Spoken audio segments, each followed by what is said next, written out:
So good day, everybody. This is John Harvey again from crashbay.com. I'm sitting down today with Jack Sena from Doug's Place in Alberta in the Edmonton community.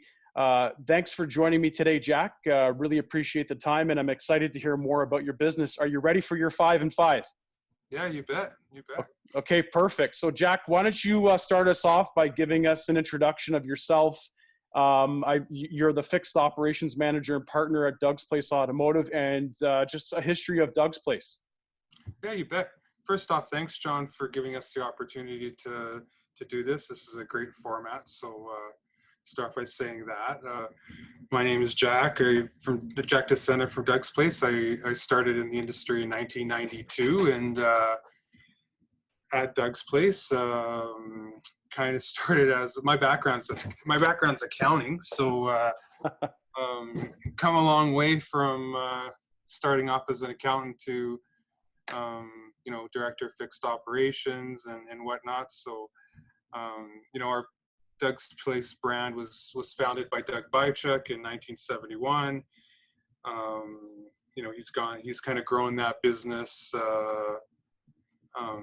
from the grassroots right up to where we are today, and we kind of have two divisions now. Our first one was opened in 71, our second one in 1992. We've kind of grown our brands on kind of certification and doing it kind of that way. So we've got two brands, or two stores. One is Doug's Place Strathcona that deals in European luxury, and our other one is Doug's Place Southgate that deals in the domestic and Asian fields of certification. So very cool. So two locations in the, I guess we could call it the greater Edmonton area. Is that fair to say? Greater Edmonton area, yeah, you bet. And it sounds like you've segmented your business to specialize by location, which is a great business model. And I'd like to hear more about the certifications later. To kind of talk a little bit about, the current state that we're living in through this COVID-19 reality, which has changed the nature of work for a lot of us. Can you speak a little bit to how you have adapted at Doug's Place to this new reality? Well, like a lot of collision shop owners across North America, no one had a rule book on how to do this. So we've all kind of improvised the best we can, following the government regulations, and we followed that as closely as possible to, ensure consumers that we were doing the right thing. We've used our OEM partners as well to guide us along the way. They've been very helpful to kind of introduce more guidelines to kind of make sure that their brands are protected, and so we've done kind of a hybrid approach when it comes to that. Internally we kind of segregated our production staff from our estimating staff.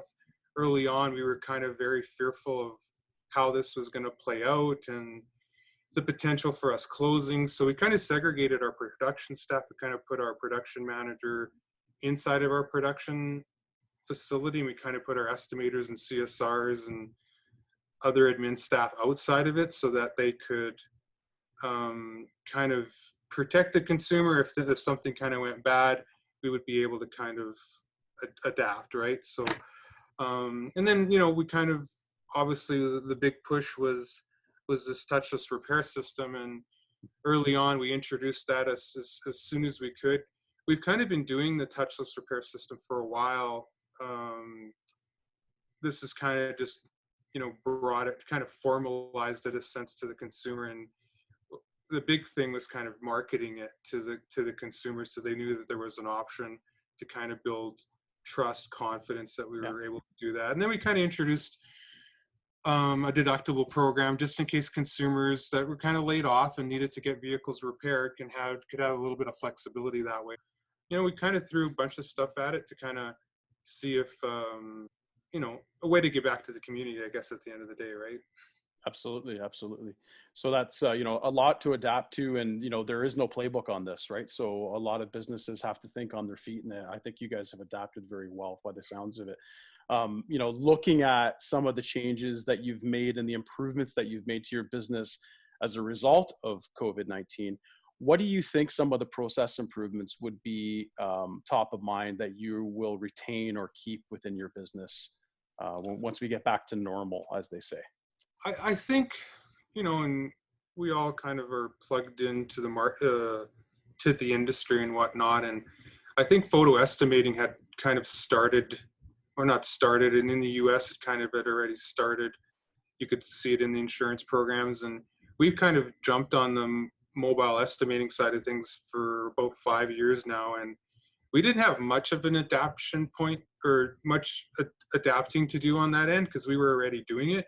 It was just kind of how we were formalizing it and how we were managing it, and at the consumer level, because at the consumer level we were kind of using it as a tool, but we weren't really going in all in and making it a differentiator, right? So we kind of had to concentrate a lot more on educating the consumer to let them know that that tool was there. Right. And obviously it's helped create that confidence, and it's given the customers options. Mm-hmm. But I think that kind of the biggest thing is it kind of let us really concentrate on our ability to dig deeper, Right. kind of analyze our, what the consumer's real threats were, providing solutions for mobility with rentals and that contact piece that they really didn't want, providing, looking at different ways to provide more financial aid. Really got to work on our internal communication and external communication. It helped us kind of, especially as we segregated, we really had to communicate a lot. So it kind of helped in that way. And well, folks, that was part one. I hope you enjoyed it. That was our interview with Jack de Sena of Doug's Place Collision Repairs in Edmonton, Alberta. Stay tuned for part two on our YouTube page. Please like and subscribe and follow us for more 5 and 5 interviews with collision repair owners across North America at crashbay.com.